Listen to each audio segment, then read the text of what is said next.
కూడి వచ్చిన మీ అందరికీ నా హృదయపూర్వక వందనాలు. ఈ పునరుద్ధాన దిన ఆదివారం ఆరాధనలోని వర్తమానము మత్తయి సువార్త 26వ అధ్యాయము 17వ వచనం చదువుకుందాం. మీరు ఎక్కువగా ఈ నెల మొత్తం సిలువ గురించి, సిలువ ధ్యానాల గురించి వాక్యం వింటా ఉంటారు. అందుకని మనం కూడా కొంచెం దీని గురించి కొంచెం ధ్యానం చేస్తే ఇంకేమన్నా కొంచెం అర్థమవుతుంది. ఎక్కువగా దేవుని గురించి తెలుసుకోవడం కోసం మనకి ఆ అవకాశం ఉంటుందని నేను ఈ వాక్యాన్ని తీసుకున్నాను. చదవండి అమ్మా. 26:17 పులియని రొట్టెల పండుగలో మొదటి దినమున శిష్యులు యేసునొద్దకు వచ్చి పస్కాను భుజించుటకును మేము నీ కొరకు ఎక్కడ సిద్ధపరచ కోరుచున్నావని అడిగింది. చాలు.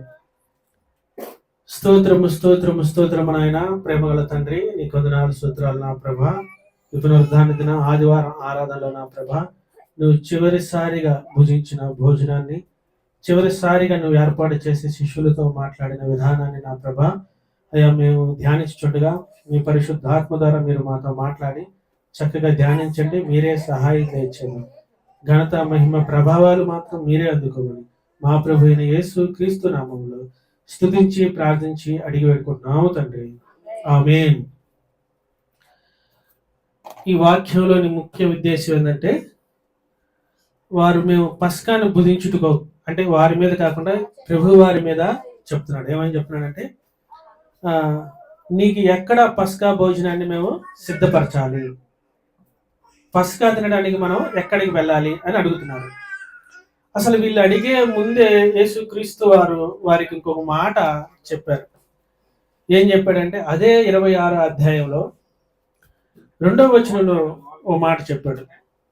చదువమ్మా. 2 దినములైన పిమ్మట పస్కా పండుగ వచ్చిననియు అప్పుడు మనిషి కుమారుడు సిలువ వేయబడుటకై అప్పగింపబడిననియు మీకు తెలియనని చెప్పాను.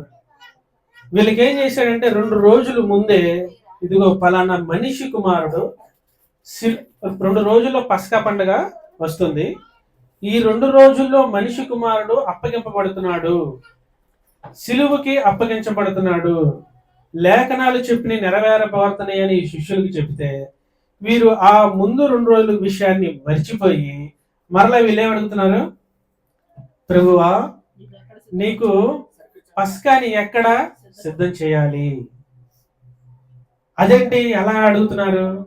నేను మీకు ముందుగానే చెప్తున్నా కదా, నాకు శ్రమ వస్తుంది, రేపటి దినాన్ని నేను మరణానికి అంటే లేఖనాలు నెరవేర్చడానికి నన్ను నేను సిద్ధం చేసుకొని అర్పణగా నేను వచ్చిన పని నెరవేరడానికి వస్తే మీకు పస్కా పండగ కావాల్సి వచ్చిందా?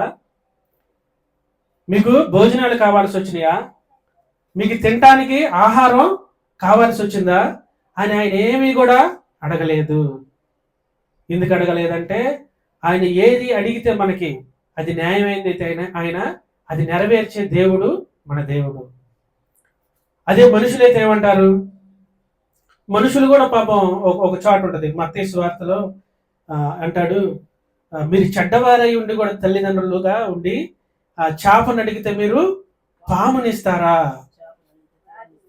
ఏమంటున్నాడు?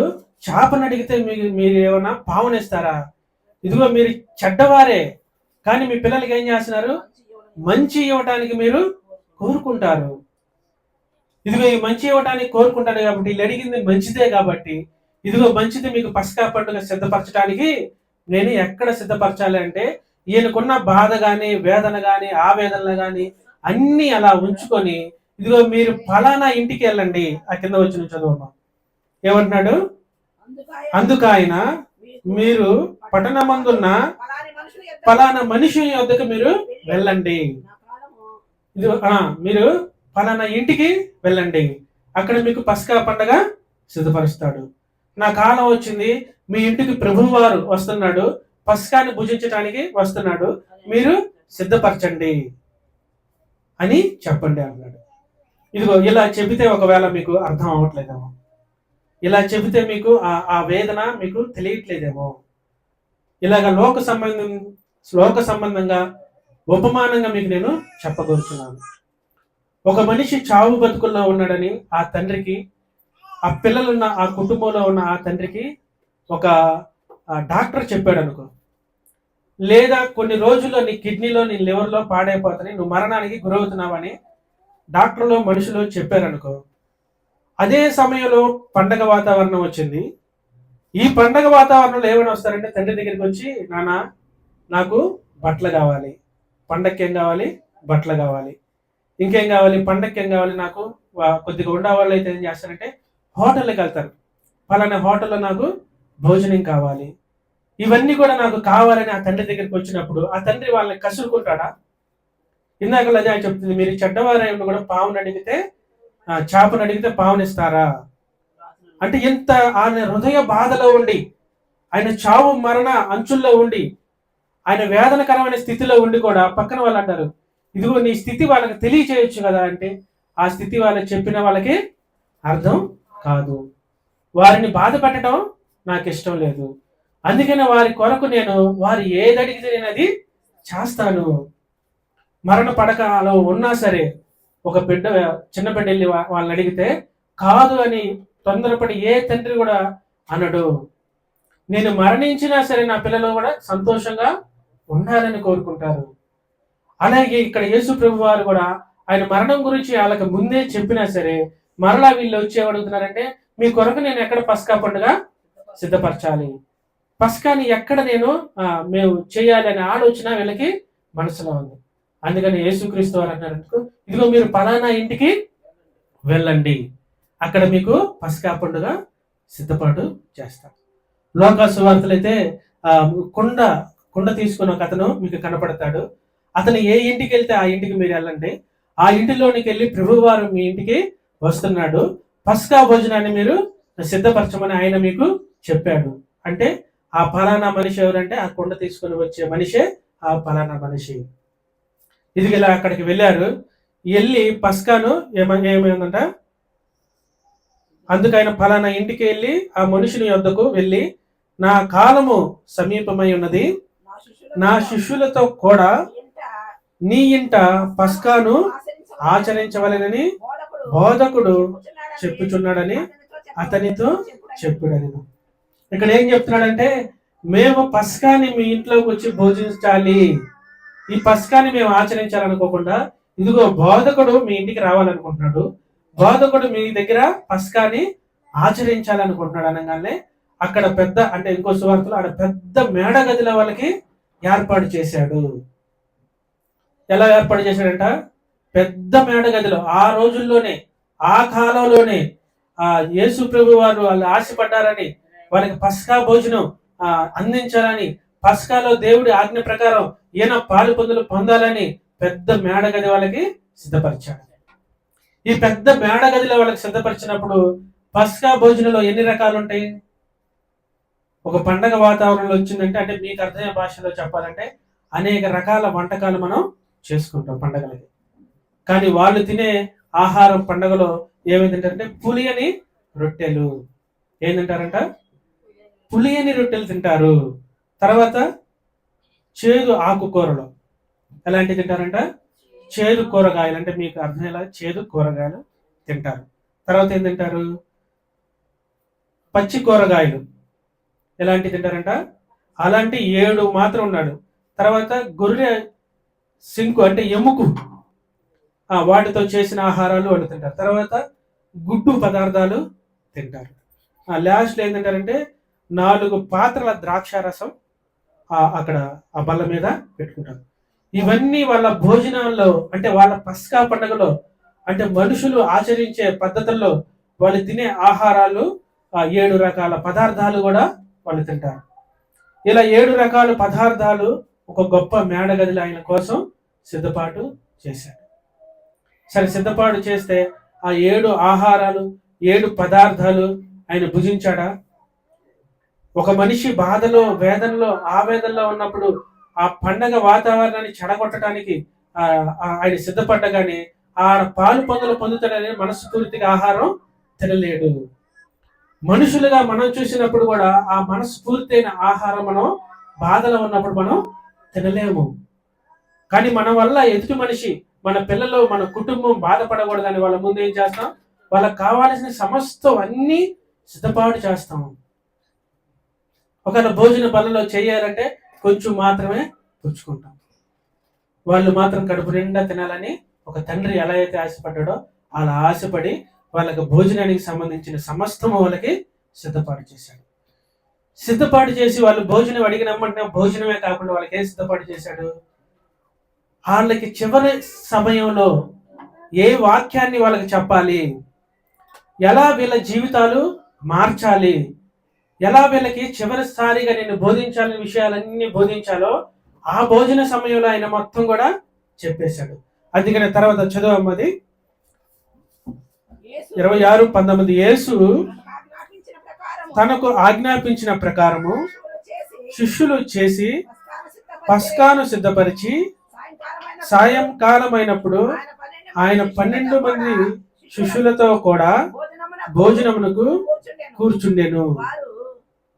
ఏం చేశాడంట, పస్కా పండుగ సిద్ధం చేశారు. సాయంకాలం పస్కా పండుగలో వారితో కూడా భోజనానికి ఆయన కూర్చున్నాడు.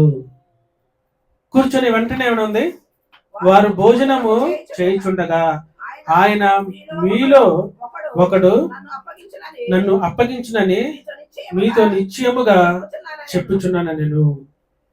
ఇదిగో వారిలో వారందరూ అక్కడికి వచ్చారు. ఇక్కడ నేను ఇంకొక మాట కూడా మీకు చెప్పాలనుకుంటున్నాను. మనమందరం ఇప్పుడు కూడా మనం ఎక్కడికి వచ్చామంటే మన సంఘానికి, దేవుని సంఘానికి వచ్చాం. వాళ్ళు ఆ కాలంలో పస్కా పండుగని ఎవరు ఆచరించేవాళ్ళంటే యూదులు ఆచరించేవాళ్ళు. దేవుడు మనకి ఈ సందర్భంలో ఇంకొక ఆజ్ఞ కొట్టు పెట్టాడు. ఏంటంటే ఆజ్ఞ రొట్టె ద్రాక్షారసం. ఏదైతే పులియని రొట్టె ఆ పండగలో ఆచరిస్తారో, ద్రాక్షారసం 7 గ్లాసుల ద్రాక్షారసం వాళ్ళు ఆచరిస్తారో, అలాంటి ఆజ్ఞ పులిన రొట్టెల పండగ మనకి ఒకటి ఇదే సమయంలో మనకి అందజేశాడు. అదేంటంటే దేవుని పునరుద్ధాన దిన ఆదివారము ఆరాధన. ఇదిగో ఈ ఆరాధన కూడా పులి అనే రొట్టెలతోనే ఈ ఆరాధన పండగ మనం చేస్తాము. ఇదిగో ప్రతి ఆదివారం కూడా మనకి పండగే.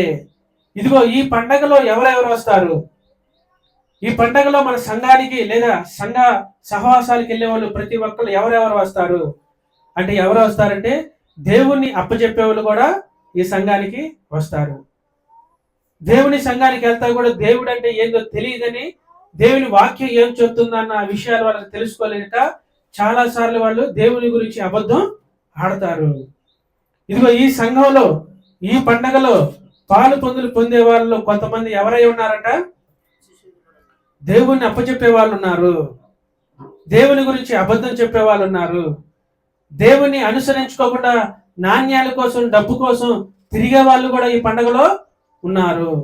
వాళ్ళు కూడా ఏం చేస్తారంటే ఈ బల్లలోనే పాలు పొందులు పొందుతారు, ఇక్కడే ఉంటారు. కానీ దేవుడు అయినా వాళ్ళకి ఎందుకు ఆ బల్లలో పాలు పొందులు పొందనిస్తున్నాడంటే ఇంకా మీకు మార్పు వస్తుందేమో, ఇంకా మీరు దేవుణ్ణి తెలుసుకుంటారేమో, ఇంకా మీకు మారు మనసు కలుగుతుందేమో, మీకు కావాల్సిన మార్పు మీకు వస్తుందేమో. అందుకని ఏమంటాడంటే, ఇదిగో నన్ను అప్పచెప్పేవాడు నాతో కూడా భోజనంలో చెయ్యి ఉంచును అంటే భోజనంలో పాలు పొందులు పొందుతున్నాడు. అప్పుడు తర్వాత చదవమ్మా.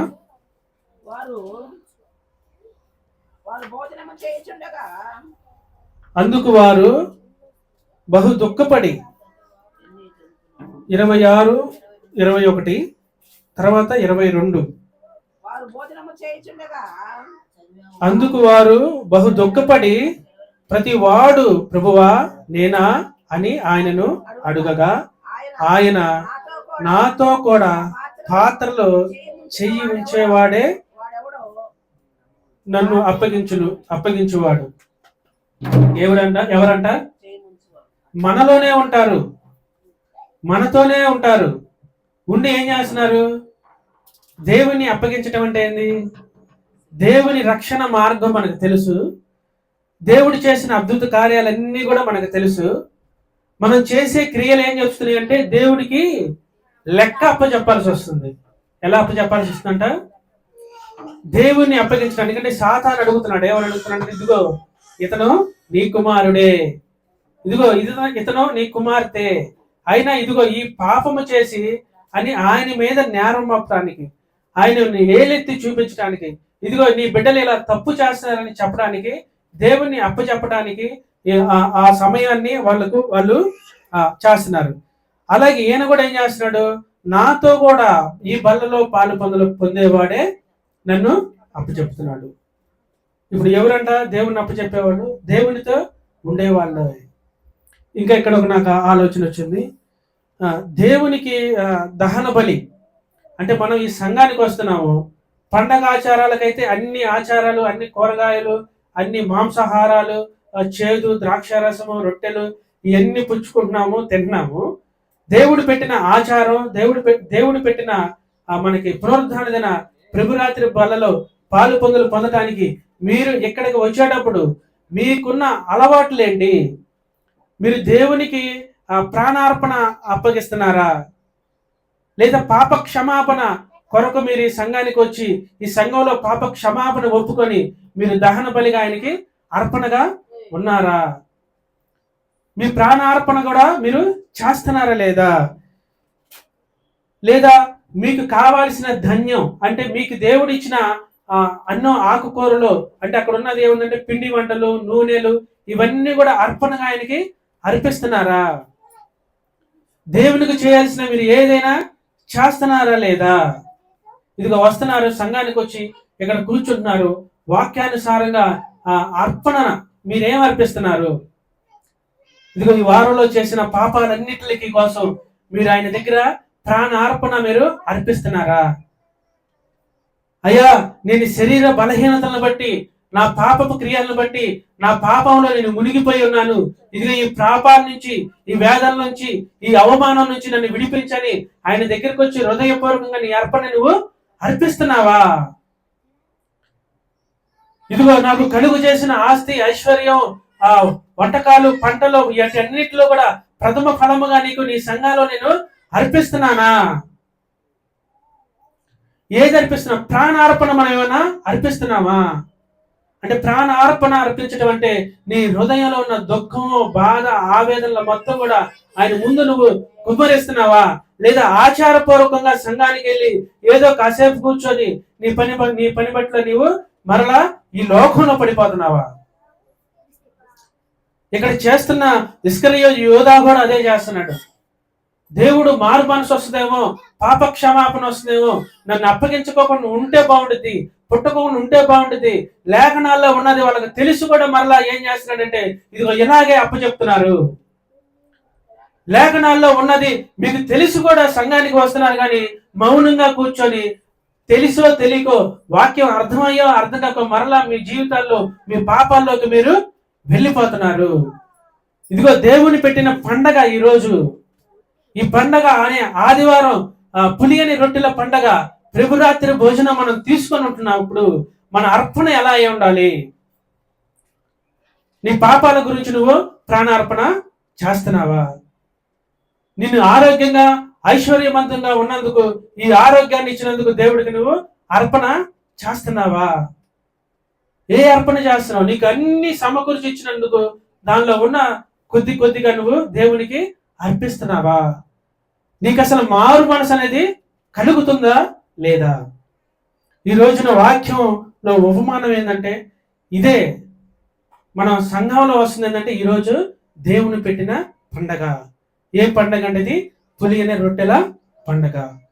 అందుకని ఈ రొట్టెలు ఏం చేస్తామంటే ఉదయకాలమే మనం సిద్ధపాటు చేస్తాం. ఇప్పటికిప్పుడు మనం తయారు చేసి ప్రభురాత్రి భోజనంలో మనం పాలు పొందుతాము. ఇదిగో ఈ పాలు పొందే సమయం, ఈ పాలు పొందడానికి మీరందరూ కూడా, అంటే అక్కడ యేసుక్రీస్తుతో వారు వచ్చినప్పుడు పండక్కి అబద్ధం ఆడే వాళ్ళు వచ్చారు, ఆయన అప్పచెప్పే వాళ్ళు వచ్చారు, మోసం చేయడానికి అనేక ఆలోచనలతో వచ్చారు. కానీ అసలు రావాల్సింది ఏంటంటే మనకి దహన బలుల్లో మనం అర్పణగా దేవుడికి మన హృదయమే ఒక అర్పణగా ఆయనకి అందించాలి. ఇదిగో అందించకపోతే మనకేమొస్తుంది? నిన్ను అందించడానికి నీ దగ్గర ఆయన ఏమడుగుతున్నాడు? ఆస్తి అడగట్లేదు. లేదా మీకున్న ఏ ఏ నగలు బంగారాలు మీకు కావాల్సిన ఏవి కూడా, మీ శరీరానికి సంబంధించిన ఏవి కూడా ఆయన అడగట్లేదు. మిమ్మల్ని అడుగుతుంది ఏంటంటే, మీరు చేసిన పాప పరిహారార్థ బలి మీరు చేస్తున్నారా? ఒకసారి జ్ఞాపకం చేసుకోండి.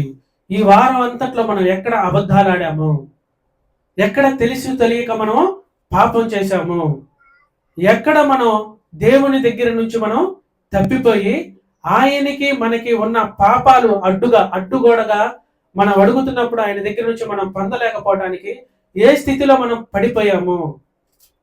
ఈయనైతే ఏ స్థితిలో పడిపోయాడు? డబ్బు స్థితిలో పడిపోయాడు. చాలా మంది డబ్బు స్థితిలో పడిపోయే వాళ్ళు కూడా ఉంటారు, డబ్బుకి లోన్ అయ్యే వాళ్ళు ఉంటారు. ఇంకొక అతను ఎక్కడ పడిపోయాడు? భయం, మరణ భయంలో పడిపోయాడు ఆయన. అందుకని నువ్వు నన్ను ఎరుగు అని 3 సార్లు నన్ను అబద్ధం ఆడతావు. ఎందుకంటే ఒకవేళ నేను దేవుడు తెలిసిన పని, ఇదిగో ఈ పని మీరు చేయకూడదు, ఇది ఆయన నిజానికి చేస్తున్నాడంటే ఆయన కూడా చంపుతారేమో, ఆయన్ని కూడా పట్టుకుంటారేమో, ఆయన్ని కూడా ఏదైనా చేస్తారంటే ప్రాణ భయంతో చాలా మంది వేదనలో గురవుతున్నారు. ఇదిగో నీకు ప్రాణ భయం అవసరం లేదు, లేదా నీకు డబ్బు అనే ఆశ ఉంటే అది కూడా ఆ భయం చేత నీకేమొస్తుందంట? మరణం వస్తుంది. ఇదిగో ఇలాంటి అన్ని కాదు, కానీ నీకేం ఉండాలంట? నేను ఈ పునరుద్ధాన దిన ఆదివారం ఆరాధన అనే ఒక పండగ దేవుడు ఏర్పాటు మనకు చేశాడు. ఈ పండగలో ఎవరు పాలు పొందాలంటే అందరూ పాలు పొందొచ్చు, కానీ ఆ బలలో చేయి వేయాలి అంటే ఆయన రక్తంలో కడగబడి మారు మనసు కలిగి పాప క్షమాపణ కలిగి ఉంటేనే ఆ బలలో పాలు పొందాలి.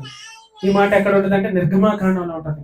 ఎలా ఉంటుందంటే, మీరు పండగ ఆచరించేటప్పుడు మీరును లేదా మీ పనివారైతే వారిని మీరు కొనుక్కొని సున్నతి చేసిన తర్వాత మీలో వాళ్ళు గనక ఏకమైనప్పుడు ఈ పండగని ఆచరించవచ్చు. ఇదిగో మనలో కూడా అనేక మంది మనలో ఉంటారు, అన్యులు ఉంటారు, ఎవరెవరో ఉంటారు. కానీ ఈ పండగని ఆచరించడానికి ఎవరికి కావాలంట? ఎవరైతే యేసుక్రీస్తును రక్షకుడుగా అంగీకరించి ఆయన రక్షణలో మారు మనసు పొందుతారో వాళ్ళందరూ కూడా ఈ పండుగలో పాలు పొందొచ్చు.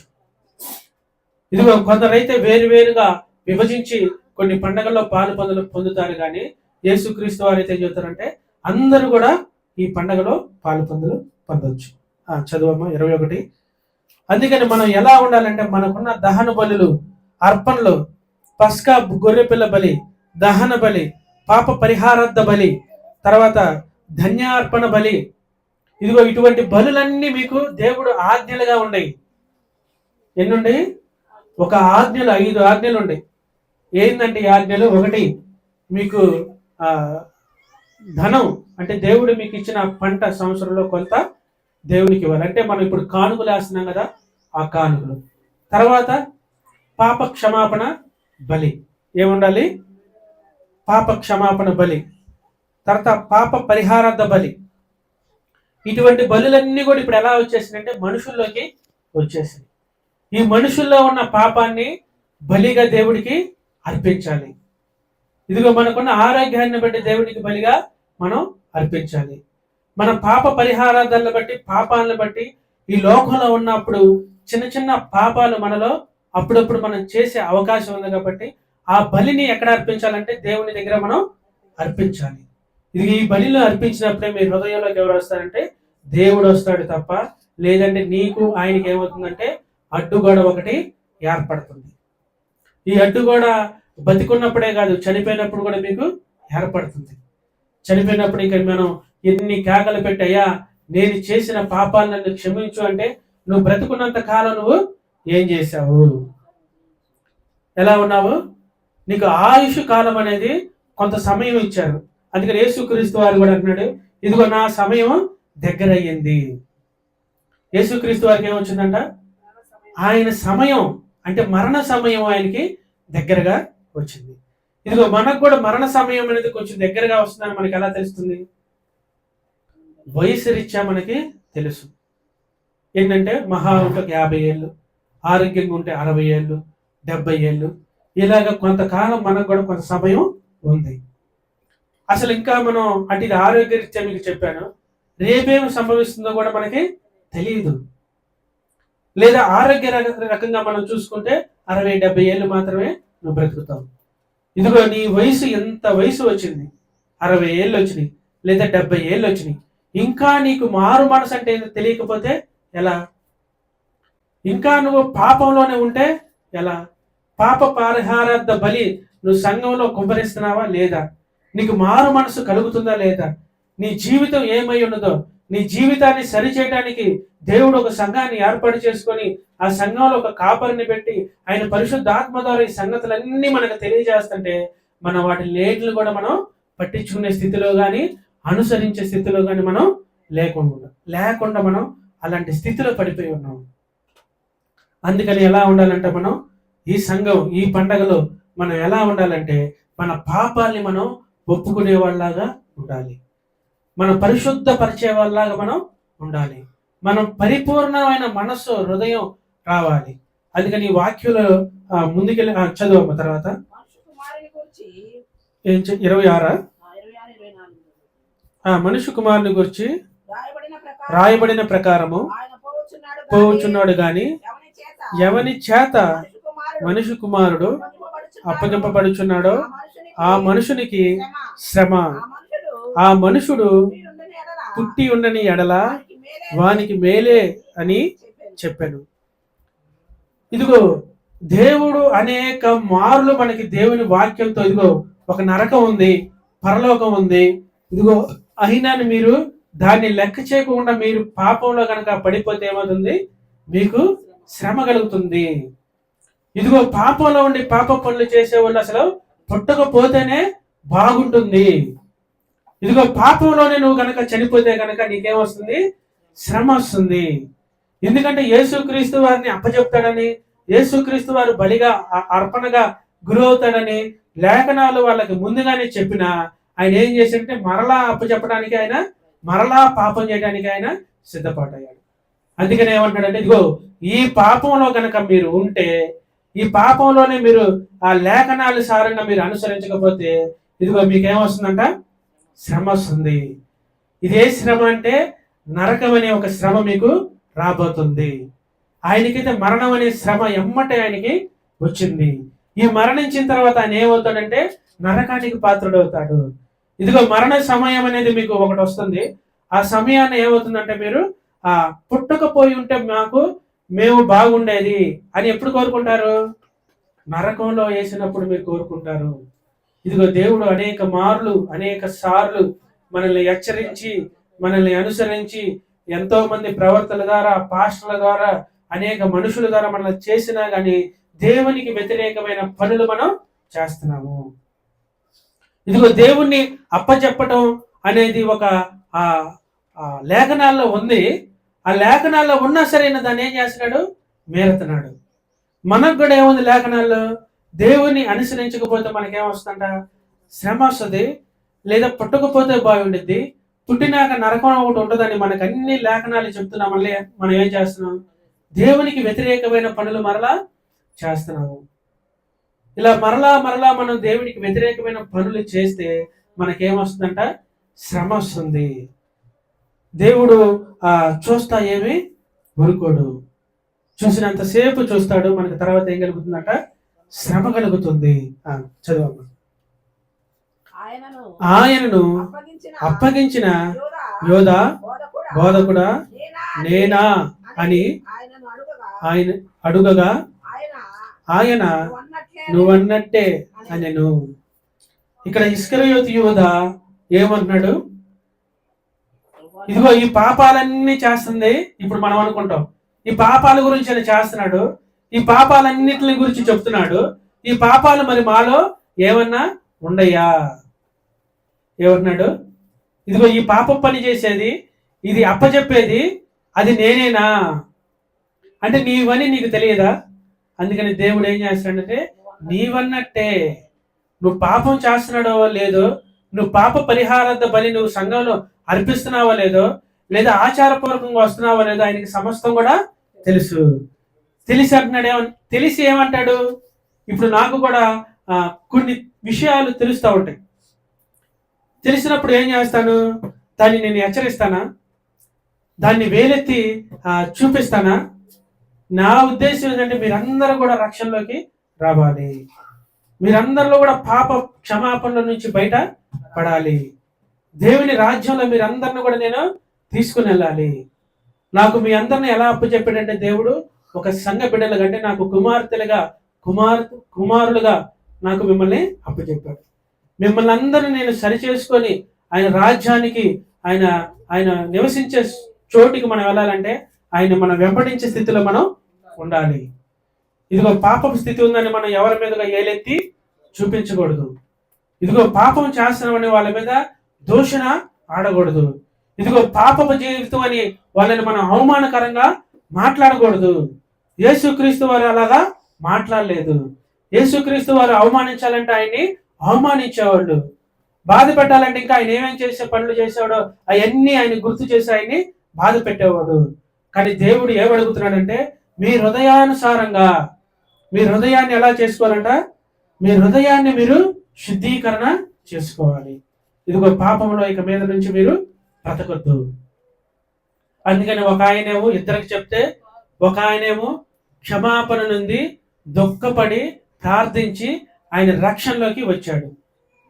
ఒక ఆయనేమో ఆ మాటని విశ్వసించుకోకుండా చనిపోయి ఆయన మరణానికి పాత్రుడయ్యాడు, శ్రమకు గురయ్యాడు. ఆయన డబ్బు ఆయన్ని ఎక్కడ కూడా ఆదరించలేదు. ఆయన డబ్బు ఏది కూడా ఆయన్ని కాపాడలేదు. అందుకని ఒకరికి ఏం జరుగుతుంది? సంఘంలో క్షమాపణ దొరుకుతుంది, రక్షణ దొరుకుతుంది, యేసుక్రీస్తు వారిని అనుసరించే గుణం దొరుకుతుంది. అది ఎవరికి దొరుకుతుందంటే ఎవరైతే దుఃఖించి బాధపడి ఏడ్చి తన తప్పుని అతను తెలుసుకొని ఆ దేవుని అనుసరిస్తున్నారో వాళ్ళకి ఏం జరుగుతుందంట? క్షమాపణ జరుగుతుంది. ఎవరైతే ధీమాగొచ్చి ఆ పాపం గురించి నా గురించి చెప్పాడా, నేనా అని అనుకొని వాళ్ళ జీవితాల్లో వాళ్ళు పాడు చేసుకునే స్థితిలో కొందరు ఉంటారు. కొందరేమో దుఃఖంతో బాధపడి మారు మనసు పొందే వాళ్ళు కొంతమంది ఉంటారు. తర్వాత చదువు. వారు భోజనము చేయుచుండగా యేసు ఒక రొట్టెను పట్టుకొని దాన్ని ఆశీర్వదించి విరిచి తన శిష్యులకిచ్చి, మీరు తీసుకొని తినుడి, ఇది నా శరీరం అని చెప్పాను. ఇదిగో వీళ్ళు భోజనం ఎక్కడ తొక్కపడ్డారు? వీళ్ళు 26వ అధ్యాయంలోనే వాళ్ళు 26, 23 అధ్యాయంలోనే వాళ్ళు నేనా అని బహు దుఃఖపడి, తర్వాత 26వ అధ్యాయం దాకా కూడా వాళ్ళు ఏం చేస్తున్నారు? భోజనం చేస్తానే ఉన్నారు.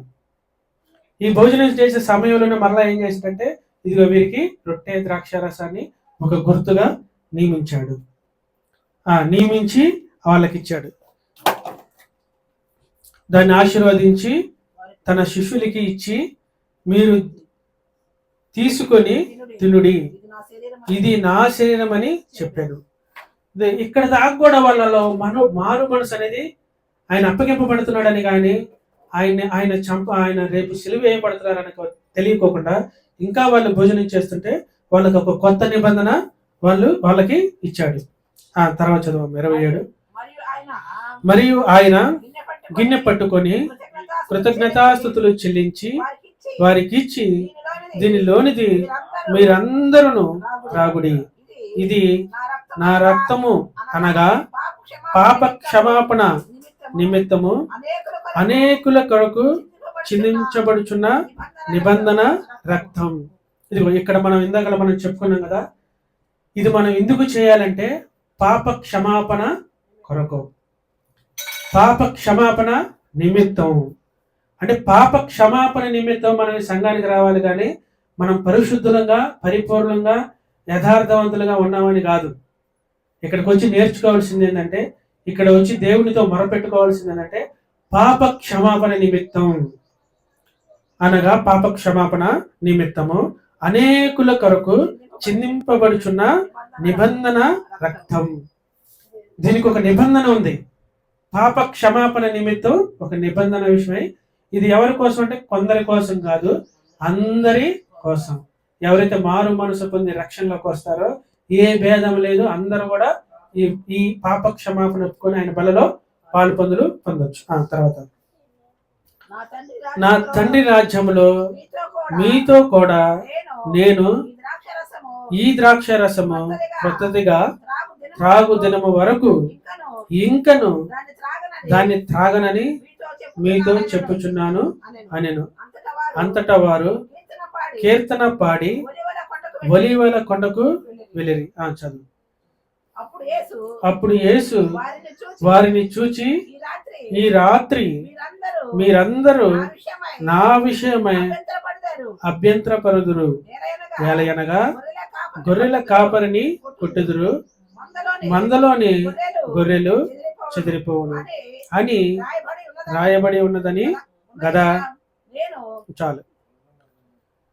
ఇక్కడ ఏం చేస్తున్నాడంటే దేవుడు వీళ్ళకి ఇన్ని ఆయన బ్రతుకున్న కాలంలో వాళ్ళకి కావాల్సిన అన్ని కూడా అనేక విషయాలు చెప్పి చివరాఖరికి వాళ్ళకి ఏం కలుగుతుందంట, ఎప్పుడైతే యేసుక్రీస్తు వారిని పట్టుకుంటారో, ఎవరైతే ఈ లోకంలో ఉన్న మనుషులు ఆ పరిశుద్ధుల పట్ల చూపించే ఆ పట్టుదల, లేదా వాళ్ళ మీద పెట్టే కేసులు, వాళ్ళని దూషించే అవమానించే పరిస్థితులు మనకి కూడా వచ్చినప్పుడు ఏమవుతున్నాడంటే మన మీద ఏం చేస్తారు, అభ్యంతర పడతారు. ఇదిగో యేసుక్రీస్తు వారి మీదే అభ్యంతర పడుతున్నారు. ఇదిగో ఎవరో ఒక రాజు లేదా కొంతమంది భటులు వచ్చి ఆయన పట్టుకోగానే వాళ్ళకి ఏమొస్తుందంట, అభ్యంతరం వచ్చేస్తుంది. ఇదిగో నిజంగానే ఇతను ఆ పరిశుద్ధుడా, లేదా నిజంగానే ఇతను దేవుడా, మరి ఈయన్ని అంత సింపుల్ గా ఎలాగా పట్టుకొని వెళ్ళిపోయారు, అంత సింపుల్ గా ఆయన మీద నేరం ఎలా మోపుతున్నారు, ఎందుకు ఇలాంటి పరిస్థితి ఆయనకు వచ్చింది, ఈయన చెప్పిన సంగతులన్నీ అసలు నిజమేనా అని అనుమానాలు అనే వాళ్ళకి కలుగుతాయి. అందుకని ఏమంటాడంటే, ఈ రాత్రి నన్ను గురించి మీకు ఒక అభ్యంతరం కలుగుతుంది. ఇంకా నన్ను పట్టుకోగానే మీరందరూ కూడా ఏమవుతారంటే చెదిరిపోతారు. గొర్రెల కాపరిని పట్టుకోగానే గొర్రెలన్నీ ఏమైపోతాయంట, చెదిరిపోతాయి. అందుకని ఏం చేస్తాడంటే సంఘంలో కొంతమంది పాస్టర్ల మీద కొన్ని అభ్యంతరకరమైన మాటలు, దూషణలు, అవమానాలు, ఆవేదనలో ఉన్నప్పుడు ఏమవుతుందంటే ఆ పాస్టర్ గారి మీద ఏమొస్తుందంట, అభ్యంతరం వస్తుంది. ఏం అభ్యంతరం వస్తుంది, ఇదిగో నిజంగానే ఇతన్ని దేవుడు ఎన్నుకున్నాడా, నిజంగానే ఇతడు దేవుని పరిచారకుడా, నిజంగానే ఇతను ఇన్నాళ్ళు సేవ చేసిన జీవితం, సేవా జీవితం నిజమైందా అని మనుషులకు వచ్చే అభ్యంతరాలను బట్టి అతని జీవితం ఆధారపడి ఉండదు. అతనికి తెలుసు అతని జీవితం ఏంటి, అతను ఏ పరిస్థితుల్లో సేవని ఆరంభించాడు, ఏ పరిస్థితుల్లో సేవా పరిచర్య చేస్తున్నాడు, ఏ పరిస్థితుల్లో సంఘంలో ఉన్న విశ్వాసుల్ని బలపరచడం కోసం, ఆ బలాన్ని పొందడం కోసం ఆయన ఎన్ని శ్రమలు అనుభవిస్తున్నాడో ఆ సంఘ కాపరికి మాత్రమే తెలుసు. ఇదిగో ఇతను కూడా, యేసుక్రీస్తు వారు కూడా ఆయన పడే శ్రమలు, బాధలు, కష్టాలు ఇవన్నీ కూడా ఎవరి కోసం పడుతున్నాడో ఆయనకి తెలుసు. కానీ మనుషులుగా ఏమొస్తుందంట, మనకి అభ్యంతరాలు వస్తాయి. మనుషులుగా మీకేమొస్తుందంటే అభ్యంతరాలు వస్తాయి. చెప్పే వాక్యాన్ని బట్టి మీకు అభ్యంతరం వస్తుంది. ఇదిగో పాప క్షమాపణలు మనం ఒప్పుకోవాలంటే ఏమొస్తుంది, మనకి అభ్యంతరం వస్తుంది. నీ హృదయం ఏనాడైనా సంఘంలో దుఃఖంతో నిండిపోయి ఉందా? ఏనాడైనా నువ్వు చేసిన వారంలో చేసిన పనులన్నిటిలో పాపాల నిమిత్తం నీకు పాపాలుగా నీ హృదయం హెచ్చరించిన అన్ని విషయాల గురించి ఏ రోజన్నా ప్రార్థన చేసుకున్నావా? దహన బలులుగా నీకు ఇచ్చిన అర్పణలలో, నీకు ఇచ్చిన ఆ సమయం, ఆ ధనాల్లో ఏ రోజన్నా హృదయపూర్వకంగా ఆయనకి కానుకలుగా సమర్పించావా? ఇవన్నీ కూడా దేవుడు మనతో ఏం మాట్లాడుతున్నాడంటే ఆయన చివరి రాత్రి భోజనం అప్పుడు ఇవి మాట్లాడుతున్నాడు. ఇలా గనక మనకి అర్పణ ఏది లేకుండా ఆ ఇస్కరియోతు యోధాలాగా ఏదో ఆచారపూర్వకంగా మనం గనక వచ్చి ప్రభురాత్రి భోజనంలో వాళ్ళు పస్కా భోజనంలో పాలు పొందినట్టుగా మనం ప్రభురాత్రి భోజనంలో పాలు పొంది గనక వెళితే ఏమొస్తుందంట, మనకి శ్రమ వస్తుంది. మనకి ఒకానొక సమయాన్ని ఏమొస్తుంది, మరణం వస్తుంది. ఈ మరణంలో నువ్వు పడక ముందే, లేదా ఈ వాక్యం నీకు తెలియకపోతే, ఒకవేళ ఈ వారం నీకు వాక్యంతో దేవుడు ఇలా మాట్లాడాడు, ఈ విషయాలు కనుక నువ్వు తెలుసుకొని వాక్యంలో నువ్వు అనుసరించాలి అంటే నీకేముండాలంటే పాప క్షమాపణ కొరకు మనం ఈ బల్లలో పాలు పొందుతున్నాము. అందుకనే మనం ఎవరి పట్ల ఏ పాపం చేశామో, పాపాలు అంటే పాప పరిహారార్థ బలి అంటే అన్ని పాపాలు కలిపి ఒకే బలులు ఉండేవి. అందుకని ఈ రోజున ఎవరి పాపాలు వాళ్ళవే. పాపాలంటే కొంతమంది వ్యభిచారము, దొంగతనము, అబద్ధమే అనుకుంటారు. దేవుడు నీకు ఇచ్చిన పిల్లలను నువ్వు దూషించిన పాపమే. దేవుడు నీకు ఇచ్చిన భర్తని దూషించిన, ఆయన్ని వ్యతిరేకించిన పాపమే. నీ భర్తకి నువ్వు ఎలా ఉండాలంట? లోబడి ఉండాలి. భర్త ఏమై ఉన్నాడు? కుటుంబానికి శిరస్సు అయి ఉన్నాడు. ఇదిగో ఇటువంటి పాపాలు మనలో ఉంటాయి.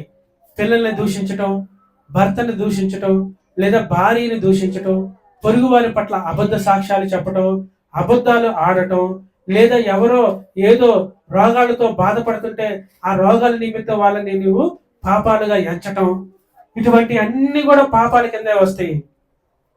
అందుకని ఏమంటాడంటే 10 ఆజ్ఞల్లో ఒక ఆజ్ఞ మీరిన అది పాపమే. కొంతమంది అనుకుంటారు ఆమె ఆ పాపం చేస్తుంది కానీ నేను అటువంటి పాపం చేయట్లేదు కదా అని అనుకుంటారు. కానీ నీలో ఉన్న పాపం ఏమై ఉన్నదో నువ్వు గ్రహించుకోవు. కొన్ని పాపాలు బహిరంగంగా మనకి కనపడతాయి, కొన్ని పాపాలు బహిరంగంగా కనపడవు. కనపడని పాపం మనలో ఏముందో ఆ పాపాన్ని బట్టి నువ్వు ఏ దేవుడి దగ్గరికి వచ్చి మొరపెట్టుకుంటున్నావా?